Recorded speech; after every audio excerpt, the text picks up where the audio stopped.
কি দাদা, আপনাকে কতবার বারণ করলাম ওই দিকটা যেতে, আপনি কিন্তু কাজটা ঠিক করছেন না। তোমরা কি ভেবেছো আমি তোমাদের কথায় ভয় পেয়ে যাব? শোনো, তোমাদের এই কুসংস্কার আর কেউ মানুক না মানুক আমি মানি না। দাদা, আপনি কিন্তু কাজটি ঠিক করছেন না। জীবনে কত কিছু দেখেছি, তোমাদের ধারণাও নেই।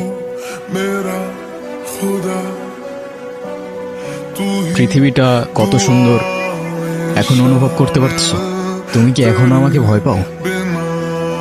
সৃষ্টিকর্তা সৃষ্টি করলো মানুষ, আমরা সৃষ্টি করলাম বৈষম্য। কাজটা আপনি ঠিক করলেন না দাদা।